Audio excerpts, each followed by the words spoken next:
The stage rolled into Angel's Camp, California, on a dusty afternoon in June of 1876, carrying what Laura Armstrong had believed would be her salvation, but turned out to be her devastation. She stood outside the general store in her best blue calico dress, the one she had spent weeks sewing specifically for this moment, her heart hammering against her ribs as a thin man with narrow shoulders and narrower eyes stepped down from the coach. Edward Winters looked nothing like his photograph, which should have been her first warning. The second came when his gaze traveled over her generous curves with unmistakable disdain, his lips pressing into a thin line that made her stomach drop to her boots. Laura had never been a small woman. At 24 years old, she stood 5 feet 6 inches tall with the kind of figure her late mother had called womanly and her friends called beautiful. But the look on Edward's face told her he saw neither beauty nor womanliness in her form. "Miss Armstrong." His voice was clipped, Eastern, cold as a January frost. "Yes, Mr. Winters, I presume. Welcome to Angel's Camp." Laura extended her hand, willing it not to shake. She had spent 3 months exchanging letters with this man, pouring her hopes and dreams onto paper, believing his words when he wrote about wanting a partner for his new mercantile in Sacramento, someone strong and capable who could help him build a life in California. He did not take her hand. Instead, he adjusted his spectacles and cleared his throat. "There has been a grave misunderstanding. Your photograph must have been quite old or perhaps taken at a flattering angle." The words hit her like a physical blow. Around them, people were starting to stare. Old Mrs. Chen paused in sweeping the front steps of her boarding house. The blacksmith's apprentice stopped mid-hammer strike. Heat flooded Laura's cheeks, but it was not embarrassment alone. It was rage beginning to simmer beneath her shock. "I sent you a photograph taken just 6 months ago," she said quietly, her voice steadier than she felt. "Yes, well." He brushed dust from his coat sleeves as though that dust was her. "I cannot in good conscience marry a woman of such substantial proportions. The journey west has been arduous enough without discovering I have been deceived. I expected someone more delicate, more manageable. Frankly, Miss Armstrong, you are too heavy for my preferences." The world seemed to tilt sideways. Laura opened her mouth, closed it, then found her voice emerging with a strength she did not know she possessed. "Then I suggest you get back on that stage, Mr. Winters, and find yourself a woman delicate enough for your refined sensibilities." His expression shifted to relief so quickly it was almost comical. "I am glad you understand. I will be continuing to Sacramento on tomorrow's stage. Good day." He turned and walked toward the hotel, leaving Laura standing in the middle of Main Street with her dreams crumbling around her feet like old bread. She had sold everything to bring Edward west, had used her small inheritance to pay his passage, had promised him a partnership in her late uncle's profitable feed and supply business. Now she stood alone, humiliated, with the entire town watching her rejection play out like a theatrical performance. "That snake-bellied coward does not deserve to breathe the same air as you." The voice was low, rough as gravel, edged with fury that was not directed at her. Laura turned to find a tall cowboy leaning against the post outside the general store, his dark eyes fixed on Edward's retreating back with an expression that could have melted steel. She recognized him vaguely as one of the ranch hands from the sprawling Keller spread that bordered the eastern hills, though she had never spoken to him directly. "Excuse me." Her voice came out smaller than she intended. He pushed off from the post and stepped closer, removing his worn hat to reveal dark hair that curled slightly at his collar. He was perhaps 27 or 28, with sun-bronzed skin, and the kind of lean, muscular build that came from years of hard work. His face was striking rather than handsome, all strong lines and sharp angles, but his eyes held a warmth that made something in her chest loosen slightly. "That fool who just walked away from you like you were nothing," he said, his voice gentler now but no less intense. "He is wrong. About everything. You are not too heavy. You are not too anything. You are perfect exactly as you are, and he is the biggest fool I have ever had the misfortune of witnessing." Tears threatened at the corners of Laura's eyes, but she blinked them back fiercely. "You do not even know me." "I know enough." He glanced around at the lingering onlookers, then back to her. "I know you run the feed and supply store better than your uncle ever did. God rest his soul. I know you always have a kind word for folks even when they are short on cash. I know you donated half your preserves to the church social last month to help the widow Fletcher's family. And I know any man who cannot see your worth is not worth your tears." "How do you know all that?"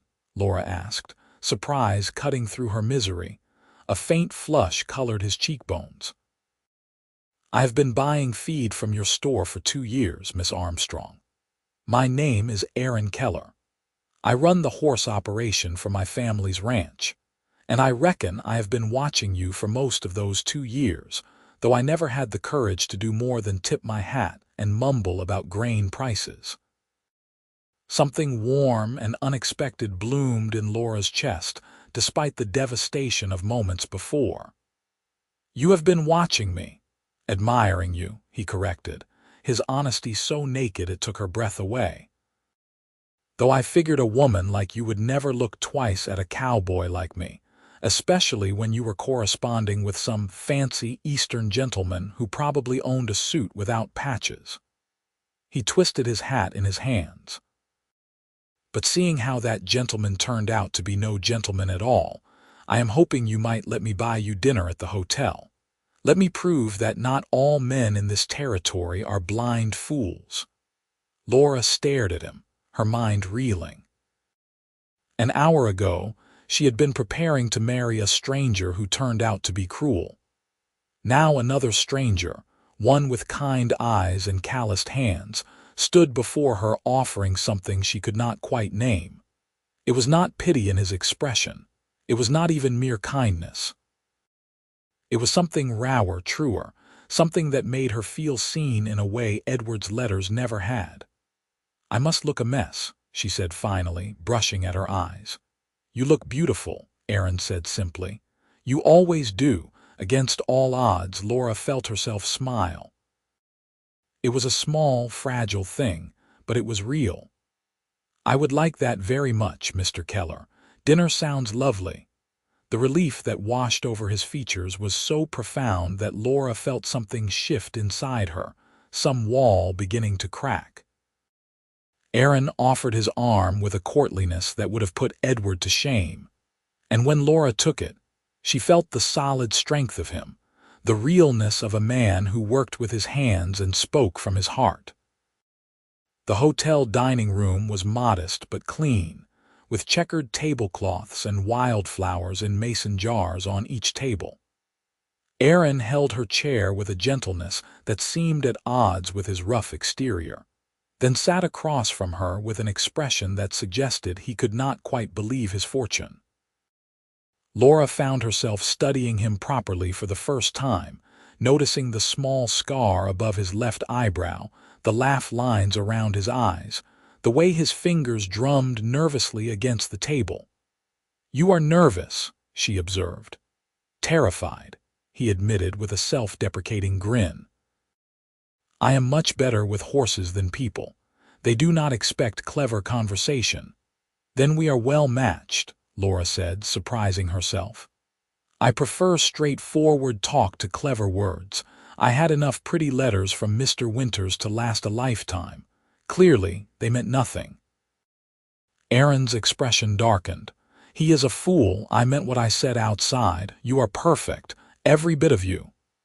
He leaned forward, his gaze intense. "I know I've got no right to say such things to you, not really knowing you properly, but I cannot sit here and pretend I have not noticed you for 2 years. Cannot pretend I did not feel like someone kicked me in the gut when I heard you were engaged to that Eastern dandy. And I definitely cannot pretend I am not grateful to whatever providence made him stupid enough to leave. You should not be grateful for my humiliation, Laura said, but there was no heat in her words. I am not grateful for that. I am furious about that. His hands clenched on the table. If he was still in sight, I would have half a mind to teach him some manners, but I am grateful for the chance to sit here with you, to tell you what I should have told you months ago. What is that? That you are the most remarkable woman in Angel's Camp, maybe in all of California. That I think about you when I am breaking horses and mending fences, and doing all the 1,000 tasks that fill a day. That I have written you letters in my head 100 times, but never had the courage to put pen to paper, because I figured a ranch hand had nothing to offer someone like you. Laura's throat tightened. Someone like me, smart, capable, beautiful, kind. Each word was firm, certain. Someone who could have anyone she wanted. Apparently not, Laura said with a bitter laugh. The man I thought I wanted just told me I was too fat for his taste. Aaron's chair scraped back loudly. For a moment, Laura thought he might actually go after Edward, but instead he came around the table and crouched beside her chair so they were eye to eye. His hand hovered near hers on the table, not quite touching. Listen to me, Laura Armstrong, and hear me clear. That man is a coward and a fool. There is nothing wrong with your body. Nothing. Do you hear me? You are strong and healthy and beautiful, and any man worth his salt would count himself lucky to have you look his way. I have spent 2 years watching you lift feed sacks and manage inventory and handle difficult customers with grace. I have seen you laugh with the children who come to the store. I have noticed how the sunlight catches in your hair and how your eyes light up when you are talking about something you care about. And I have wanted, more than I have ever wanted anything, to be brave enough to tell you so.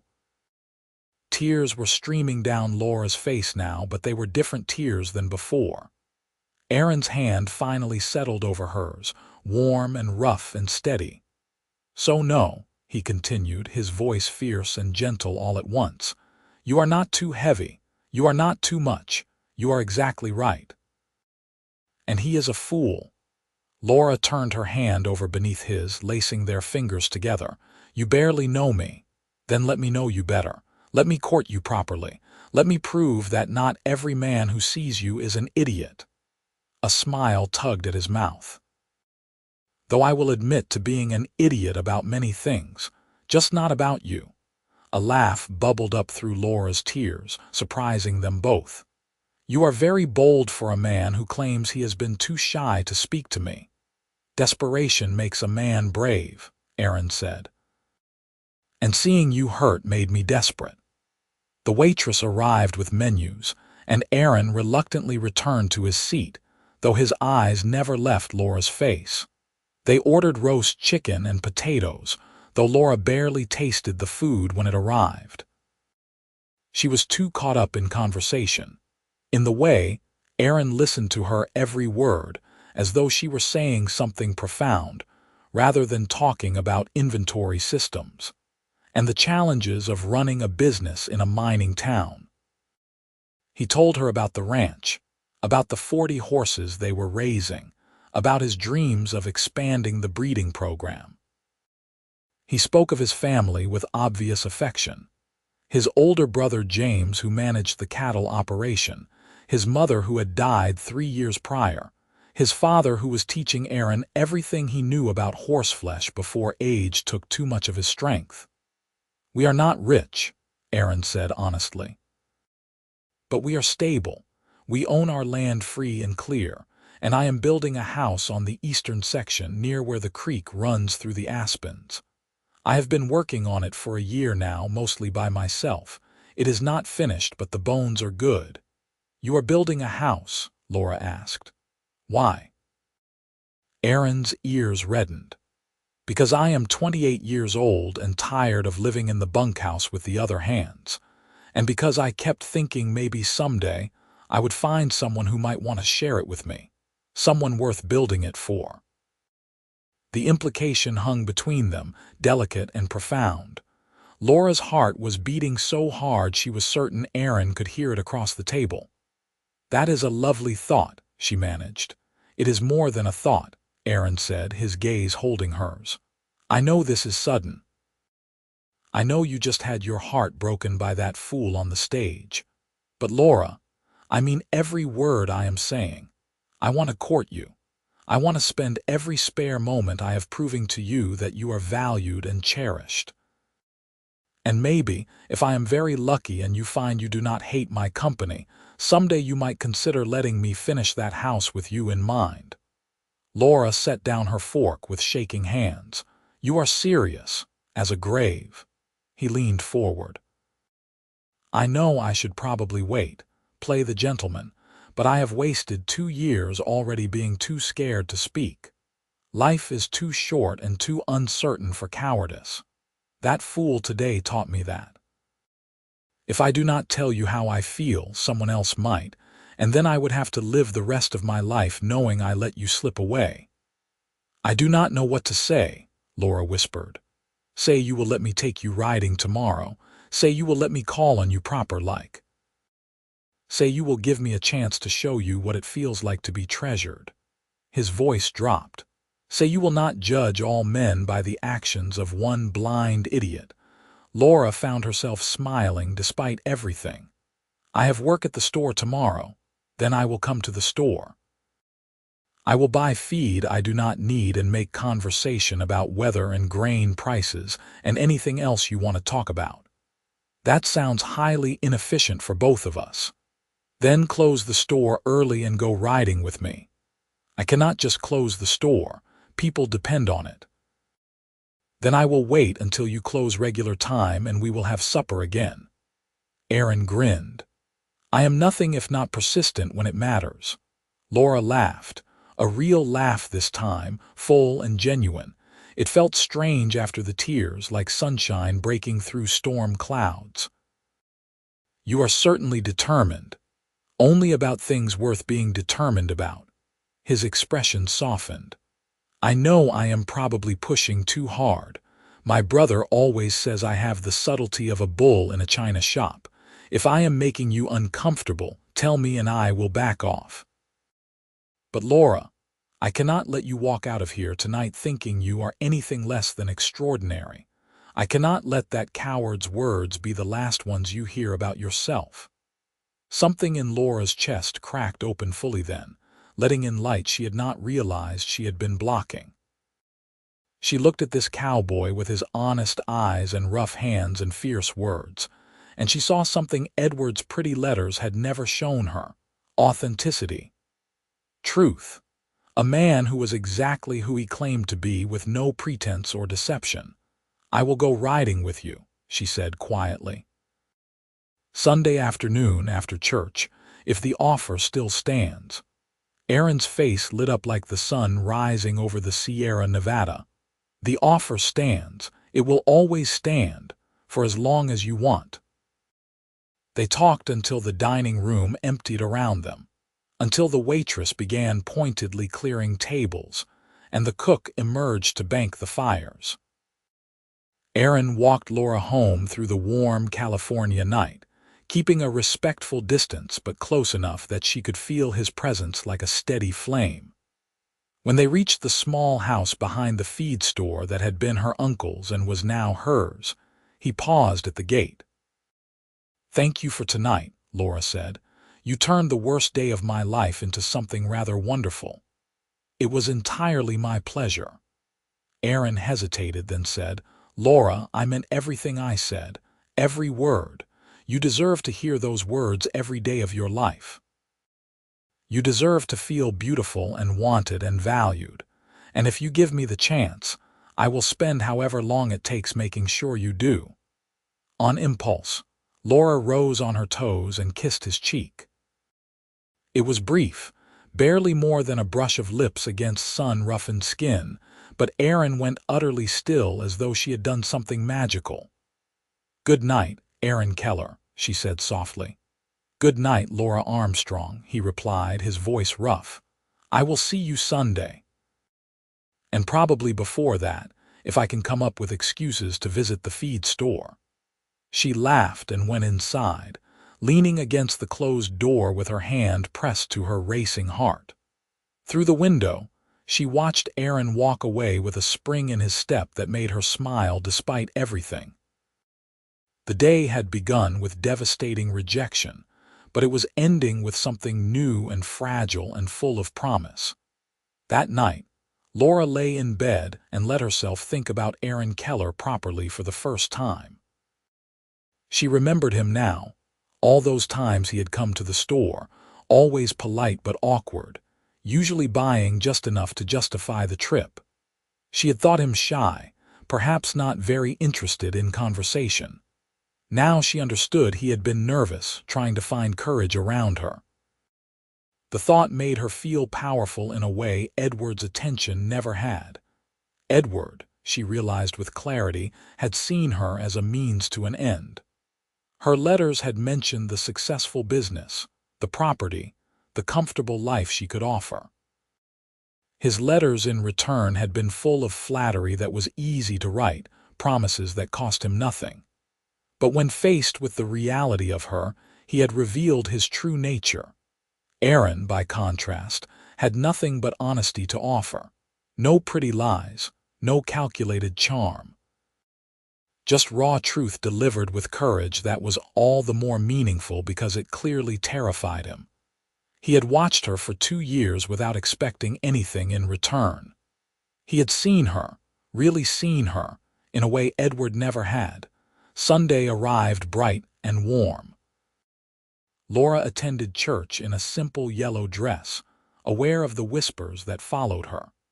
The story of Edward's rejection had spread through town like wildfire, gaining embellishments with each retelling. Some versions had Laura weeping in the street, others had her slapping Edward across the face. A few even suggested she had paid him to leave. Laura held her head high through it all, refusing to give the gossips more fuel. After the service, Aaron was waiting by his horse, holding the reins of a beautiful bay mare with gentle eyes. He had clearly made an effort with his appearance.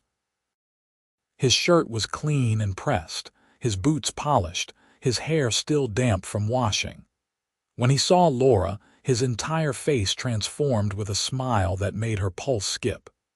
"Miss Armstrong," he said formally, then ruined the effect by adding, "You look so pretty I nearly forgot how to speak." Laura laughed. "You are doing fine so far. Give me time. I will probably say something stupid soon enough." He helped her mount the mare with careful hands. "Her name is Daisy. She is the gentlest horse we have. Do not worry if you are not experienced with riding. She will take care of you." "I rode growing up," Laura said, "though it has been a few years. Then she will be perfect. She is patient with me and I ride every day, so she should tolerate just about anything." They rode east out of town, toward the rolling foothills that rose into the mountains beyond. The landscape was golden with dried grass, dotted with dark green oaks and gray-green digger pines. Wildflowers still bloomed in protected hollows, lupine and poppies and Indian paintbrush. A red-tailed hawk circled overhead, riding the thermals with lazy grace. Aaron led her along a trail that wound through his family's property, pointing out landmarks and sharing stories. He showed her the canyon where his brother had nearly died falling off a cliff as a boy, saved only by catching a manzanita branch. He indicated the meadow where they gathered the horses for branding each spring. He brought her to a high point where they could see Angel's Camp spread below them like a toy town, and beyond it, the endless blue sky meeting golden hills. "This is beautiful," Laura said, genuinely moved. "I have lived here 3 years and never explored beyond town." "That is because you have been too busy working," Aaron said. "You deserve time to see the country. It is magnificent out here." He dismounted and helped Laura down, his hand strong and steady on her waist. For a moment, they stood close enough that Laura could feel the warmth of him, could see the darker ring around his brown eyes. Then Aaron stepped back, respecting her space even as his gaze lingered on her face. "I want to show you something," he said, leading his horse down a narrower trail. They walked together through a grove of aspens that whispered in the breeze, their white trunks marked with old scars and initials from decades past. The trail opened into a small meadow where a creek ran clear and cold, bordered by willows and wild roses. And there, overlooking the water, stood a partially completed house. It was modest, maybe 4 or 5 rooms once finished, but beautifully crafted. The logs were carefully notched and fitted. The stone foundation looked solid as bedrock. The framing for the roof showed thoughtful design, with eaves that would provide shade in summer and allow sun in winter. "You built this?" Laura asked, awed. Aaron rubbed the back of his neck, suddenly self-conscious. "Most of it. My brother helped some, and we hired a man from town to help with the roof framing. But yeah, mostly me. It has taken longer than I planned, working just evenings and Sundays, but I wanted to do it right." Laura walked through the open space where a door would eventually hang, stepping carefully over sawdust and tools. She could envision it completed. A fireplace there, windows facing the creek, a porch where one could sit and watch the sunset. It was honest work, solid and real and full of care. "Why did you bring me here?" she asked, though she thought she knew. Aaron followed her inside, his boots loud on the bare floor. "Because I wanted you to see that I am serious, about building a future, about having something to offer." He paused. "And because when I was working on it, I used to imagine someone sharing it with me, and lately, if I am being honest, that someone always looked like you." Laura turned to face him, her heart hammering. "Aaron, we barely know each other. I know, and I am not asking for promises. I am just asking for time, for the chance to know you better and for you to know me." He moved closer, not touching but present. "But I wanted you to understand that when I say I am serious about courting you, I mean it. I have a home to offer, a good family, work that I love, and room in my life for someone who wants to build something real." "What if I am not the person you have imagined?" Laura asked, vulnerability making her voice small. "What if you get to know me and decide I am not what you want?" Aaron reached up and gently tucked a strand of hair behind her ear, his calloused fingers impossibly tender against her skin. "That will not happen. But if your feelings change, if you decide I am not what you want, I will understand. I will be disappointed as hell, but I will understand. All I am asking for is a chance." Laura looked into his honest eyes and made a decision that terrified and exhilarated her in equal measure. "Then you have it. A chance. Let us see where this leads." The smile that broke across Aaron's face was incandescent. He took her hands in his, holding them carefully as though they were precious. "You will not regret this. I promise you that." The weeks that followed were a revelation. Aaron courted Laura with a dedication that left her breathless. He appeared at the feed store every evening after his work was done, often dusty and tired but always eager to see her. He helped her close up, carrying heavy sacks and reorganizing stock with an efficiency born of genuine desire to help rather than obligation. They would share supper, sometimes at the hotel but often at Laura's little house, where she cooked and Aaron insisted on washing dishes despite her protests. He brought her wildflowers he picked on his rides. He carved her a small wooden box for her pins and needles, the lid inlaid with different woods in a pattern of stars. He made her laugh with stories about the ranch hands and the horses they worked with. He listened when she talked about her dreams of expanding the business, of maybe adding a small section for women's goods that were hard to find in Angel's Camp. But more than anything, Aaron made Laura feel seen. He never mentioned her weight except to compliment her strength. He never suggested she change anything about herself. When she expressed uncertainty or self-doubt, echoes of Edward's cruel words surfacing at unexpected moments, Aaron would stop whatever he was doing and tell her firmly, clearly, exactly why she was remarkable. "You are overthinking this," he said one evening when Laura worried aloud about what people might be saying about how quickly she had moved from Edward to Aaron. They were sitting on her small porch, watching fireflies dance in the gathering dusk. "People always talk. Let them. The only opinions that matter are ours. But they will say I am desperate, that I threw myself at the first man who showed interest after being rejected." Aaron took her hand, lacing his fingers through hers. "Then they are wrong. You did not throw yourself at me. If anything, I threw myself at you, and I would do it again in a heartbeat. You are allowed to be happy, Laura. You are allowed to move forward, and anyone who judges you for that is not worth your worry. You make it sound so simple. It is simple." He turned to face her fully. "I care about you. You care about me. We are both adults free to make our own choices. Everything else is just noise." Laura leaned against his shoulder, feeling the solid strength of him, breathing in the scent of horse and leather and sun-warmed skin. "When did you become so wise?"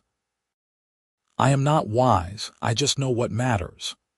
He pressed a kiss to the top of her head, a gesture that had become familiar and cherished over the past weeks. "And you matter, Laura Armstrong. You matter more than anything." As summer deepened, their courtship deepened with it. Aaron taught Laura to ride properly again, taking her on longer explorations through the hills. They discovered hidden valleys where deer grazed in the early morning. They found a grove of ancient oaks that provided shade so complete it felt like stepping into another world. They packed lunches and spent Sundays exploring, talking about everything and nothing, learning each other's histories and hopes. Laura told Aaron about her childhood in Missouri, about her father's death when she was young and her mother's long illness. She spoke of coming to California to help her uncle with his business, only to have him die suddenly of a heart ailment 2 years later, leaving her alone with property and responsibility she had never expected. She confessed her fears about managing everything by herself, about making the wrong decisions, about failing the memory of the uncle who had trusted her. Aaron listened to every word, never interrupting, his attention complete. When she finished, he said, "You are not failing anything. That business has grown under your management. Your uncle would be proud, and you are not alone anymore, not unless you want to be." "I do not want to be alone," Laura admitted.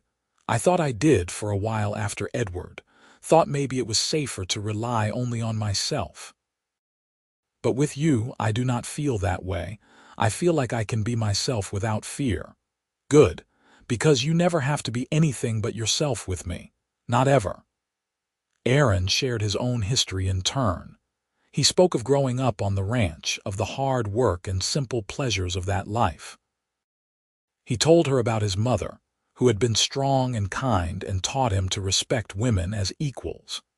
He confessed that he had been briefly engaged once, years ago, to a girl from town who ultimately decided ranch life was not for her and left to marry a banker in Sacramento. "I thought I loved her," he said. "But looking back, I think I loved the idea of her more than the reality. She wanted someone to take her away from here. I never wanted to be anywhere else. We would have made each other miserable." He squeezed Laura's hand. "This is different. You understand what it means to build something. You are not looking to be rescued or swept away. You just want a partner, someone who sees you as an equal." "Is that what you want?" Laura asked. "It is exactly what I want, a partner, an equal. Someone who challenges me and supports me and calls me on my nonsense when I need it." He grinned. "Plus, You have excellent business sense and could probably teach me a lot about managing the financial side of the ranch better." Laura laughed. "So you want me for my bookkeeping skills?" "Among other things." His expression turned serious. "I want you for 1,000 reasons, Laura. Your mind, your strength, your kindness, the way you laugh, the way you listen, the way you make me want to be a better man. And yes, I want you because you are beautiful, and when you smile at me, I feel like I could move mountains." Heat flooded Laura's cheeks, but she held his gaze. "You make me feel things I have never felt before. Edward's letters were pretty, but they never made my heart race. But when you look at me like that, I can barely breathe." "Like what?" "Like I am everything you have ever wanted." "That is because you are," Aaron said simply. "You are everything, Laura, everything that matters." He kissed her then properly for the first time. It was gentle and seeking, a question rather than a demand. Laura answered by leaning into him, her hands coming up to rest on his chest where she could feel his heart pounding as hard as her own. The kiss deepened, becoming something tender and fierce all at once, full of promise and possibility. When they finally broke apart, both breathing hard, Aaron rested his forehead against hers. "I am in love with you," he said, the words rough with emotion. "I think I have been since the first time I saw you, but I know I am now, completely, desperately in love with you." "I love you too," Laura whispered, the truth of it overwhelming and perfect. "I did not think I could feel this way, especially not so quickly. But Aaron, I love you. I love your honesty and your strength and your ridiculous determination. I love how you make me feel safe and challenged and treasured all at once." "Marry me," Aaron said, the words tumbling out in a rush. "I know it is fast. I know we have only been courting a few weeks. But I am sure, Laura, I have never been more sure of anything. Marry me. Let me spend the rest of my life proving I am not a fool like that idiot who left you. Let me show you every single day how precious you are." Laura's eyes filled with tears, but they were joyful tears, the kind that came from happiness too big to contain. "Yes," she said. "Yes, I will marry you, Aaron Keller. I will absolutely marry you."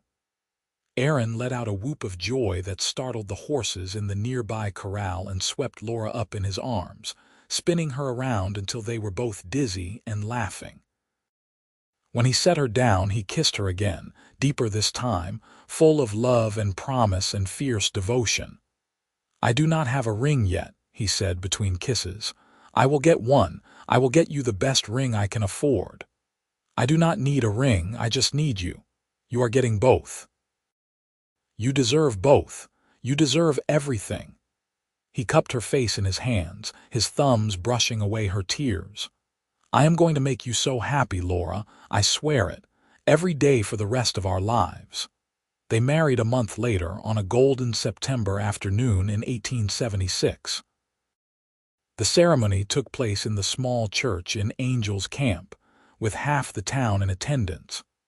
Laura wore a new dress of ivory silk she had sewn herself, with lace at the collar and cuffs. Aaron wore a new suit that made him look both handsome and slightly uncomfortable, though his expression, when he saw Laura coming down the aisle, erased any doubt about his feelings. The vows were traditional, but when Aaron spoke his promises, his voice rang with such conviction that several ladies in the congregation wept. When it came time for the kiss, he drew Laura close and kissed her with a tenderness that made her forget the watching crowd, forget everything except the man who loved her completely. The reception was held at the hotel, with food and music and dancing that lasted into the evening. Aaron's father, a sturdy man with kind eyes and silver hair, shook Laura's hand and told her he was gaining a daughter and could not be more pleased. His brother James clapped Aaron on the back and said it was about time he settled down. Friends and neighbors offered congratulations and gifts, and if a few of them glanced toward the hotel where Edward Winters had stayed briefly, before continuing on to Sacramento. Their looks were more satisfied than pitying. As the celebration wound down, Aaron and Laura slipped away to the house he had finished with newfound urgency over the past weeks.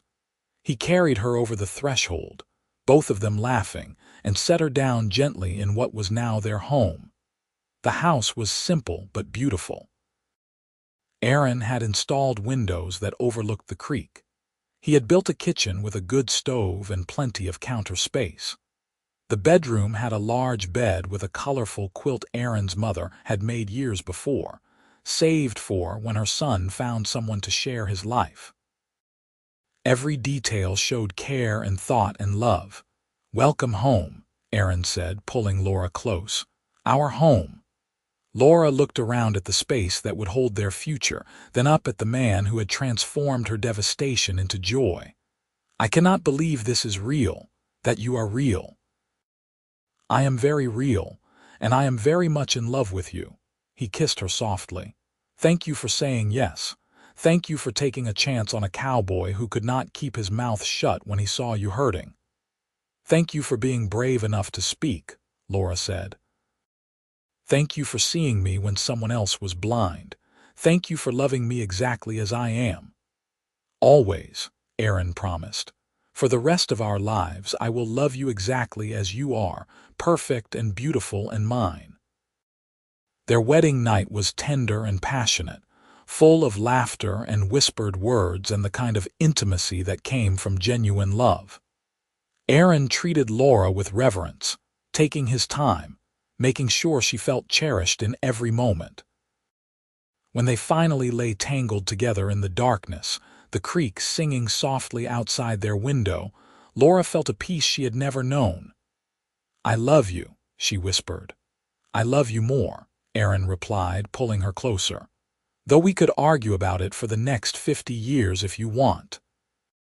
50 years sounds perfect. The months that followed were an adjustment as they learned to share space and lives, but it was an adjustment neither minded. Laura continued running the feed and supply store with Aaron's help in the evenings and on Sundays. They expanded the inventory to include more diverse goods, and business thrived. Aaron managed the horse operation with skill that impressed even his demanding father, breeding and training animals that gained a reputation throughout the region. They settled into a rhythm that felt natural. Early mornings with coffee on the porch, long conversations while doing evening chores, nights wrapped in each other's arms.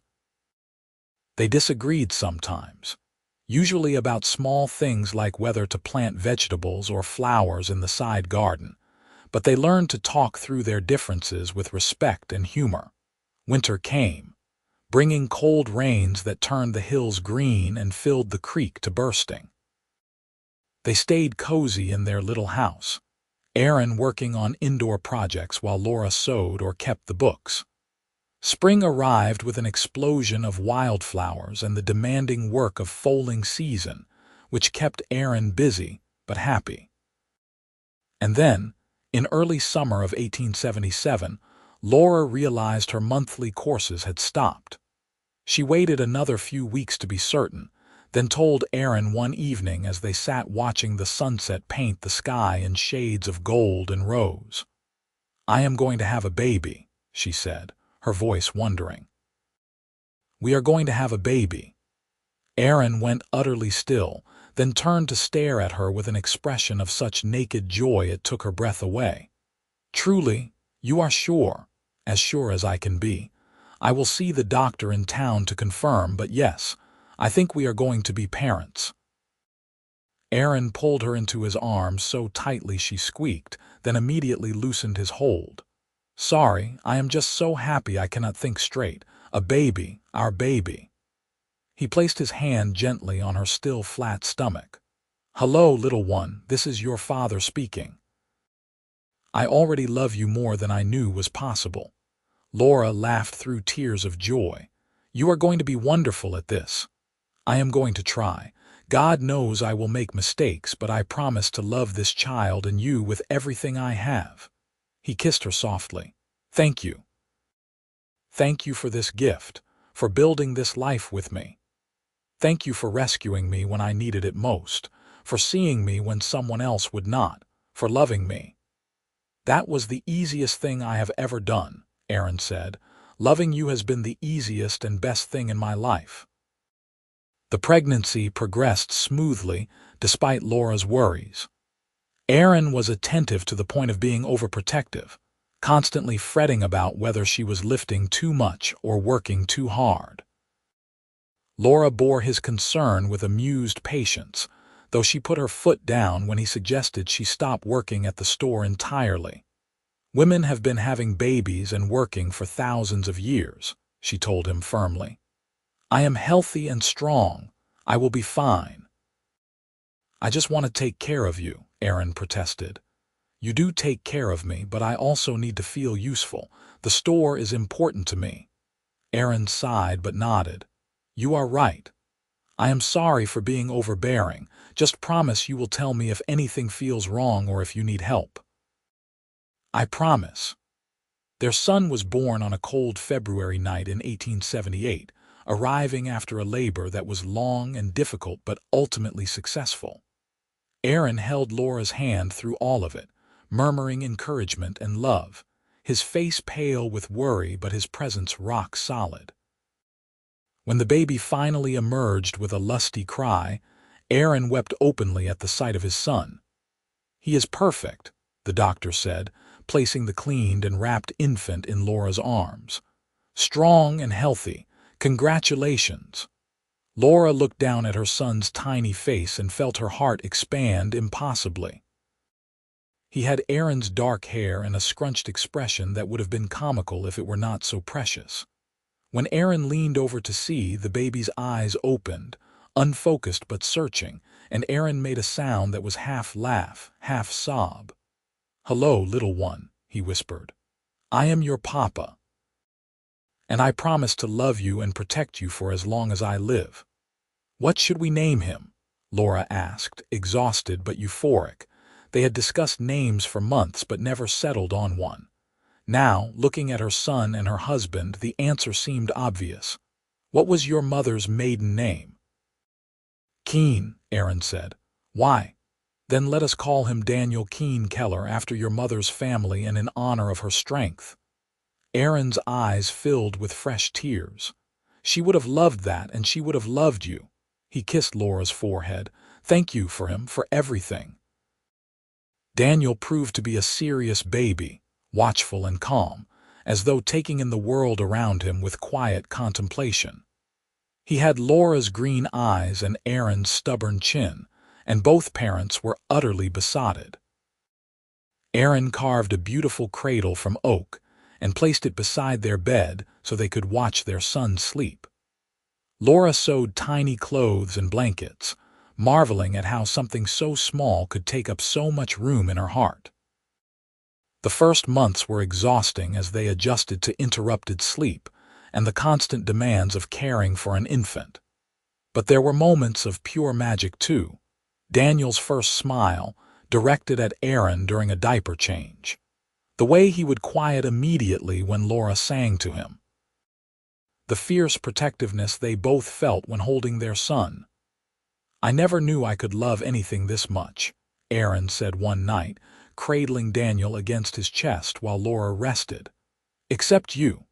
I love you both so much it terrifies me sometimes. I know exactly what you mean, Laura said softly. I look at him and I cannot imagine my life before. Cannot imagine what would have happened if Edward had not left, if you had not spoken up that day. He did us both a favor by being a fool. Aaron looked up at her, his expression serious. Though I hate that he hurt you, I will always hate that. It does not matter anymore. That pain led me to you, to this, to our family. Laura reached over to touch Daniel's downy head. I would not change a single thing. Neither would I. Though I might go back and punch Edward in the face if I could. Laura laughed. Very mature. I never claimed to be mature, just hopelessly in love with you. As Daniel grew, so did their happiness. The little boy was curious and bright, quick to smile and slow to fuss. He loved being outside with Aaron, watching his father work with the horses, his eyes tracking movement with intense focus. He babbled to Laura while she worked at the store, which she now ran from home on certain days to be with him. The ranch prospered under Aaron's management.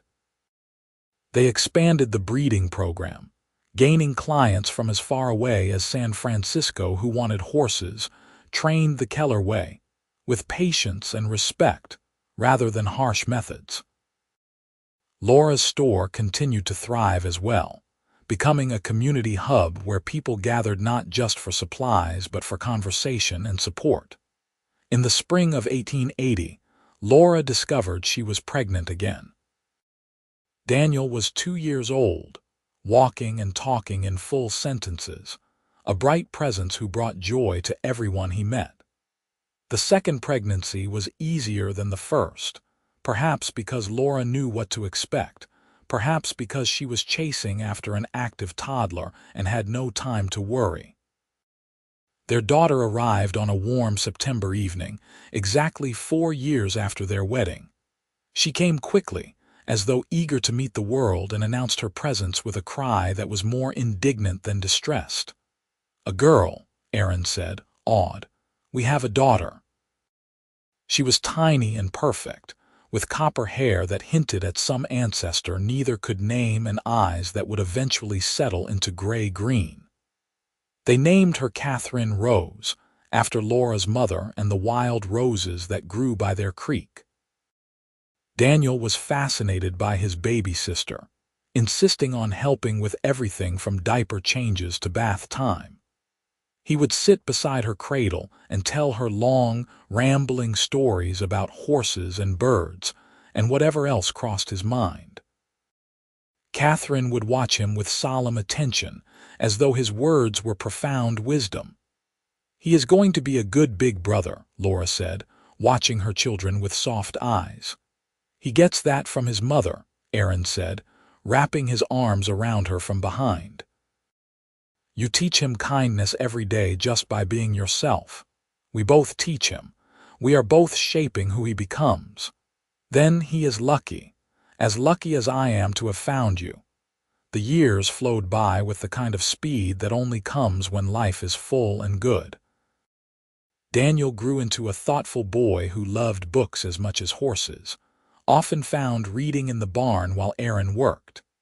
Catherine was her brother's opposite, wild and fearless, climbing trees and catching frogs and keeping her parents perpetually on their toes.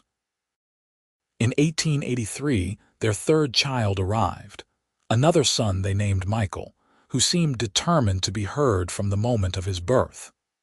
He was loud and energetic and affectionate, crawling early and walking before his first birthday, always in motion. Aaron and Laura's love deepened with each passing year, maturing into something both comfortable and passionate. They still had disagreements, still faced challenges, but they faced them together.